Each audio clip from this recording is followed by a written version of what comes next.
শ্রোতা মণ্ডলী, জিহ্বা আমাদের শরীরের একটি গুরুত্বপূর্ণ অংশ। যদি জিহ্বার ব্যবহার সঠিক হয় তাহলে সমস্ত কাজ সঠিক হবে, অন্যথায় জিহ্বার ব্যবহার সঠিক না হয় তাহলে সমস্ত কাজ খারাপ হয়ে যায়, অনেক বিপদের সম্মুখীন হতে হয়। নবী সাল্লাল্লাহু আলাইহি ওয়াসাল্লাম বলেন, দুই চোয়ালের মাঝের জিনিস জিহ্বা এবং দুই ডানের মাঝের জিনিস জৈনাঙ্গের হেফাজতের গ্যারান্টি দেবে, আমি তাকে জান্নাতের গ্যারান্টি দেবো।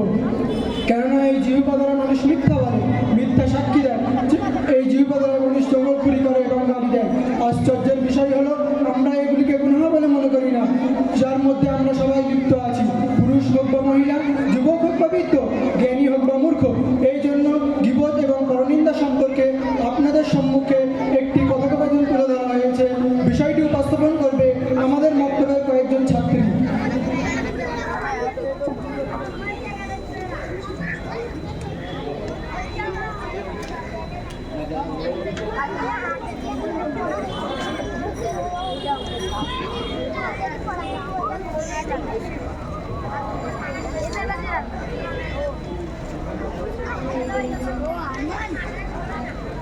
আসসালামু আলাইকুম। ওয়ালাইকুম আসসালাম।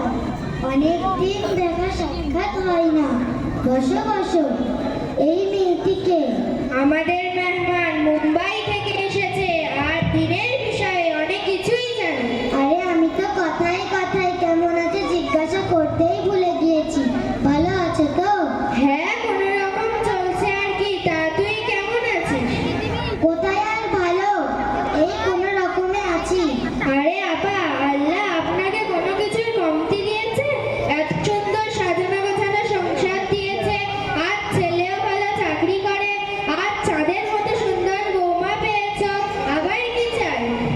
চুপ করো, চুপ করো, আমার মুখ খুলিও না। কেমন ছেলে, কেমন বৌমা, এদের তো এই বুড়ো মানুষের কোনো খেয়ালই নেই যে কেমন আছে, শরীর কেমন আছে, কি খাচ্ছে, কারো কোনো চিন্তাই নেই। আর বউয়ের কথা জিজ্ঞাসা করো না তো। নবাব যাদের সকাল হয় 9টায়, না ঘর পরিষ্কার করে, না নাস্তা বানায়, আর না তো চা বানায়। এগুলো মায়ের বাড়ি থেকে শিখে আসতে হয়, মনে হয় কিছুই শিখে আসেনি। আর কি বলবো বোন, যখন নিজের মায়ের বাড়ি থেকে কেউ আসে তখন একবার এটা খেতে দেয়, একবার ওটা খেতে দেয়, আর যখন আমাদের কোনো আত্মীয় আসে তখন নানা রকম নাটক শুরু হয়ে যায়। কখন মাথা ব্যথা, কখন পেট ব্যথা, শরীর ভালো নেই। আর রান্নার কথা বলো না, চা বানাবে এমন যেন কালো অমাবস্যার রাত, ডাল করবে এমন যেন ফোটানো পানি, আর ভাত রান্না করবে এমন যে খেলে পেট ব্যথা করবে। আর দুদিন পর পর বাপের বাড়ি যাওয়ার কথা মনে পড়ে, আর একবার গেলে আসার নামই নাই না। আরে আপা, তোমার বৌমা এমন করে, কিছু বলো না কেন? দেখো বোন, আমি বলতে বলতে ক্লান্ত হয়ে গিয়েছি, আর কিছু বলা কঠিন হয়ে গিয়েছে। আর বেশি কিছু বললে মুখ ফুলে যাবে, কথা বলবে না, ছেলে রেগে যাবে, সেই ভয়ে বেশি কিছু বলি না। এই জন্য চুপ করে সহ্য করি। আরে সানায়া, আমি তো তোমাকে চা দিতেই ভুলে গিয়েছি, চলো আমরা একটু চা খেয়ে নিই। আসসালামু আলাইকুম। ওয়ালাইকুম আসসালাম। কেমন আছো? কি বলবো বোন, ভালো আছি আবার ভালো নেই। আরে এটা কেমন কথা বলছো? কি আর বলবো, যতক্ষণ শাশুড়ি মাথার ওপর রয়েছে তখন শান্তি আর কোথায়। উমাইশা, তোমার ভাগ্য কত ভালো, তোমার শাশুড়ি বেঁচে আছে। আরে নাইমা, কি আর ভালো ভাগ্য, যার আমার মতো শাশুড়ি মা আছে, সে কিভাবে ভালো থাকতে পারে। আরে বোন, এটা আমাদের ভুল হচ্ছে। আমরা এক জায়গায় বসে আমরা নিজেদের ভালো মন্দ কথা আলোচনা না করে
প্রজ্বলিত অগ্নি, যার হৃদয়কে গ্রাস করবে, নিশ্চয়ই অগ্নি তাদের ঘিরে থাকবে।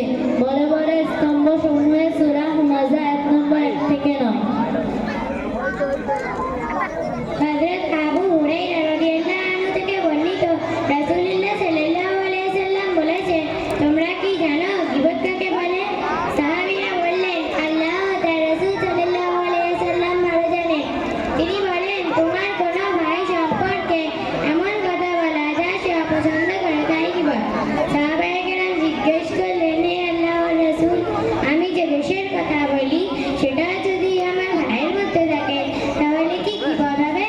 উত্তরে রাসূল সাল্লাল্লাহু আলাইহি সাল্লাম বলে, তুমি যে দেশের কথা বলো তা যদি তোমার ভাইয়ের মধ্যে থাকে তবে তুমি অবশ্যই গীবত করলে, আর তুমি যা বলছো তা যদি তার মধ্যে না থাকে তবে তুমি তার উপর মিথ্যা অপবাদ আরোপ করেছো। মুসলিম শরীফের হাদিস, যদি কেউ কারো উপর মিথ্যা অপবাদ আরোপ করে, ইসলামী নিয়ম অনুসারে তাকে 80 বার চাবুক দ্বারা আঘাত করা হবে। এরা ফাসিক পাপী অপরাধী। শরীয়তের আদালতে এদের সাক্ষ্য গ্রহণযোগ্য নয়।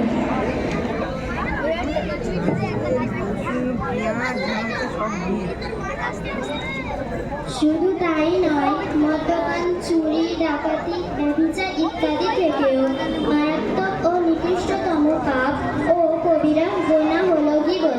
অন্যান্য পাপ তওবা দ্বারা মাফ হয়, গীবতকারীর পাপ শুধু তওবা দ্বারা মাফ হয় না। যার গীবত করা হয়েছে সে ব্যক্তি যদি মাফ করে তবেই আল্লাহর কাছে মাফ পাওয়া যেতে পারে। গীবত বা পরনিন্দা ইসলামী শরীয়তে সম্পূর্ণরূপে হারাম ও নিষিদ্ধ। গীবত করা ও গীবত শোনা সমান অপরাধ। অনেকেই পরনিন্দাকে পাপ বা নিষিদ্ধ বলে মনেই করেন না। মদ্যপান, চুরি, ডাকাতি, ব্যভিচার ইত্যাদি থেকেও মারাত্মক ও নিকৃষ্টতম পাপ ও কবিরা গুনাহ হলো গীবত। অন্যান্য পাপ তওবা দ্বারা মাফ হয়, গীবতকারীর পাপ শুধু তওবা দ্বারা মাফ হয় না। যার গীবত করা হয়েছে সে ব্যক্তি যদি মাফ করে তবেই আল্লাহর কাছে মাফ পাওয়া যেতে পারে। একটি কবিরা গুনাহ কাউকে জাহান্নামে নেওয়ার জন্য যথেষ্ট। তুমি ঠিক বলেছ, আমরা মক্তব পড়েছি, যখন কেউ আপনার সঙ্গে বসে অন্যর গীবত করে তখন তাকে থামতে বলুন, আল্লাহর হুকুমের কথা স্মরণ করিয়ে দিয়ে সাবধান করুন, আর তাতেও যদি কাজ না হয় তবে সেখান থেকে সরে আসুন। মহান নবী হযরত মুহাম্মদ সাল্লাল্লাহু আলাইহি ওয়াসাল্লাম বলেছেন, পরনিন্দাকারী জান্নাতে প্রবেশ করতে পারবে না। বুখারী ও মুসলিম শরীফের হাদিস। হযরত আনাস রাদিয়াল্লাহু তাআলা আনহু থেকে বর্ণিত, তিনি বলেছেন, রাসূলুল্লাহ সাল্লাল্লাহু আলাইহি ওয়াসাল্লাম বলেছেন, যখন আমাকে মিরাজে নিয়ে যাওয়া হলো তখন আমাকে আমার নখ বিশিষ্ট একদল লোকের পাশ দিয়ে নিয়ে যাওয়া হলো। তারা তাদের নখগুলো দিয়ে স্বীয় মুখমণ্ডলে ও বক্ষদেশে আঘাত করে ক্ষত বিক্ষত করছিল। আমি জিজ্ঞেস করলাম, হে জিব্রাইল, এরা কারা? জিব্রাইল আলাইহিস সালাম বললেন, এরা দুনিয়াতে মানুষের গোশত ভক্ষণ করত এবং তাদের মান সম্মান নষ্ট করত, অর্থাৎ তারা মানুষের গীবত ও চগলখড়ি করত। আবু দাউদ শরীফের হাদিস। হযরত আয়েশা রাদিয়াল্লাহু তাআলা আনহা থেকে বর্ণিত, রাসূল করিম সাল্লাল্লাহু আলাইহি ওয়াসাল্লাম বলেছেন, দুনিয়ায় যে ব্যক্তি তার ভাইয়ের গোশত ভক্ষণ করবে অর্থাৎ গীবত করবে, কিয়ামতের দিন গীবত করারই পচা মাংস ভক্ষণ করতে বাধ্য করা হবে। অতঃপর সে অনিচ্ছা সত্ত্বেও চিৎকার করতে করতে তা ভক্ষণ করবে। বুখারী হাদিস শরীফে বর্ণিত আছে, গীবতের কাফারা হলো তুমি যার গীবত করেছো তার জন্য মাগফিরাতের দোয়া করবে। তুমি এভাবে বলবে, হে আল্লাহ, আমার ও তার গুনাহ মাফ করে দাও। যদি সংশোধনের জন্য কাউকে কিছু বলতে হয় তবে তারই বিষয় শুধু তাকেই বলা যাবে, অন্যকে নয়। সমালোচনাকারীকে বিচারের দিন নিজের নেক আমলের বিনিময় পরিশোধ করতে হবে।